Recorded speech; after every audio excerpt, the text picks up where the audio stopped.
Hi guys, good morning. আমি প্রিয়াঙ্কা, তোমাদের সবাইকে ওয়েলকাম আমার চ্যানেলে। আশা করি সবাই খুব ভালো আছো, আমরাও বেশ ভালো আছি।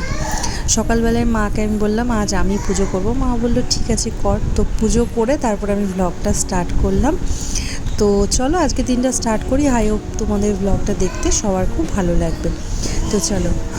আর এই যে খাওয়া দাওয়া করে মেয়েকে খাইয়ে মেজো ঠাম্মার বাড়ি এসেছি। আর এই পুচকে ভাইটা না, ওকে দেখলে খুব খুশি, আর আমার মেয়েও খুব ওকে দেখলে খুব খুশি। আর বাচ্চা তো বাচ্চাদেরকে বেশি পছন্দ করে আর কি। আর এই বড় ভাইটাকে তো প্রচুরই ভালোবাসে, মানে ও একে দেখলে পুরো একদম ছটফট করে, ও তাকে দেখলে একদম ছটফট করে। সারাদিন দুজনে মিলে খেলতে থাকে। আর তবে একটু চোখে চোখে রাখতে হয়, কারণ দুজনেই যেহেতু বাচ্চা। বড় ভাইটা একে কোলে নেওয়ার চেষ্টা করে, এ তো ভাগ্নি হয় তার, তো ভাগ্নি করে সবসময় কোলে নেওয়ার চেষ্টা করে, আবার পড়ে যায়।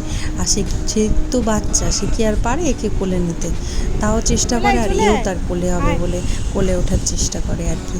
তবে দুজনে বেশ ভালো খেলে। খেললে আমাকে আর দেখতে হয় না, আমি মানে ওই ফাঁকে আমি আমার নিজের কাজগুলো করে নিতে পারি আর কি। আর এখন হাঁটতে শিখেছে, খালি চারিদিক এদিক ওদিক খালি ঘুরতে থাকে। আর গেট খোলা থাকলে তো আর দেখতে হবে না, খালি গেট খুলে এদিক ওদিক চলে যায়। ওটা একটু চোখে চোখে রাখতে হয়। আর বাড়ির মধ্যে তো মানে আমার শ্বশুরবাড়ি, ওখানে তো আর এরকম বাইরে বেরোতে পারে না, বেরোলেই রাস্তা, ওখানে বেরোতে পারে না, সবসময় মানে ঘিরে ঘিরে রাখতে হয়। আর এখানে সেই ব্যাপারটা নেই, তো ওই জন্য যে বাঁধা গরু খোলা পেলে যে অবস্থা হয়, সেই অবস্থা ওর হয়েছে। আর এখানে এসে আরও বেশি মানে ওখানে যখন আমি এসে এখানে অনেক দিন ছিলাম, তখন তো হাঁটতে শিখেই গেছিলো, এখন আরও ভালোভাবে শিখে গেছে। আর আজকে আমাদের দুপুরে মেনুতে আছে বিরিয়ানি। তো এই যে মা এখানে সব কিছু করে রেখেছে, বেরেস্তা, আলু, ডিম এগুলো সব সেদ্ধ করে ভেজে রেখেছে। আর এখানে এখন চিকেনটা হচ্ছে, চিকেনটা হলেই তারপর বিরিয়ানিটা করা হবে। তো আজকে বিরিয়ানি বানাচ্ছে বোন আর কি। তারপর এই ফাঁকে দেখো তিনজনে মিলে খেলছে আর কি, দেখি।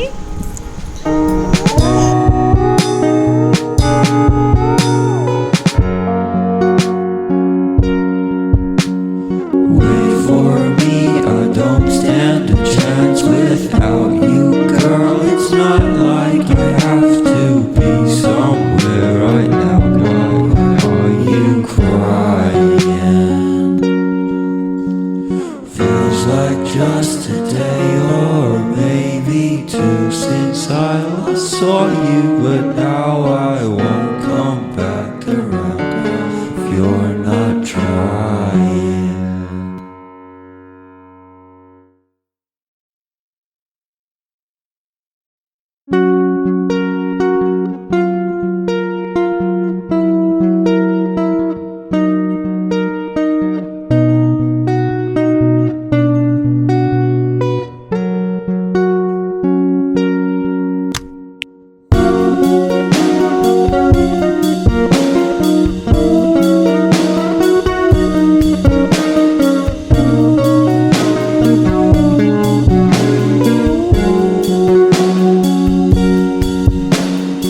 বিরিয়ানিতে সব কিছু মিশিয়ে দিয়ে গ্যাসে লো ফ্লেমে বসিয়ে দিয়েছে আর কি। 15 মিনিট এভাবে ঢেকে রেখে দিলেই হয়ে যাবে আমাদের বিরিয়ানি। তো এই যে আমাদের বিরিয়ানি রেডি। দেখতে তো অসাধারণ হয়েছে, আর যেহেতু ভয়েসটা আমি পরে দিচ্ছি, খেতে তো অসাধারণ হয়েছিল। সত্যিও ফার্স্টবার করেছিল, অসাধারণ করেছিল, মানে মায়ের থেকেও ভালো করেছিল আর কি। এই যে তারপরে এই যে মেয়েকে খাইয়ে দিচ্ছে মা। আর এই কাজটা না আমার কাছে মনে হয় সব থেকে বড়ো কাজ। আর এই কাজটা যদি কেউ করে দেয়, আমার মনে হয় যে কত বড় কাজ একটা করে দিল। আর আমার বাচ্চাকে যদি কেউ কিছু ধরে খাইয়ে দেয় বা বাচ্চার কাজগুলো কেউ করে দেয়, আমার মনে হয় যে আমি তার সব কাজ করে দেবো, এরকম একটা ব্যাপার। যাদের বাচ্চা আছে তারা এটা ভালো বুঝবে আর কি। তো এই যে খাইয়ে দিচ্ছে। এই যে সন্ধেবেলায় মেজো ঠাম্মা এসেছে গল্প করতে, তো সবাই মিলে একটু বসে গল্প করছিলাম। খুব মজা হয় জানো তো, মানে সবাই মিলে এসে কাকুরা বিকেলবেলায় সবাই মিলে আমরা বসে গল্প করি, বেশ ভালো লাগে আর কি। তারপরে এই যে বোন বানিয়েছে ম্যাগি, এটা ওর ডিপার্টমেন্টেই থাকে। আর ওর যেহেতু খেতে বেশি পছন্দ করে ম্যাগি চাউমিন, তো ওটা ওই বানায়। ডেলি বিকেল হলে আমাকে জিজ্ঞাসা করবে দিদিভাই ম্যাগি খাবি, আমিও বলে দিই হ্যাঁ আমারও বেশ ভালোই লাগে। আর এই যে রাতে আমাদের মেনুতে হয়েছে মাটন আর ভাত হয়েছে আর কি। আর দুপুরে বিরিয়ানিও আছে। তো এই যে ও এসেছে বিরিয়ানি আর মাটন খাচ্ছে। তো চলো আজকের মতো টাটা।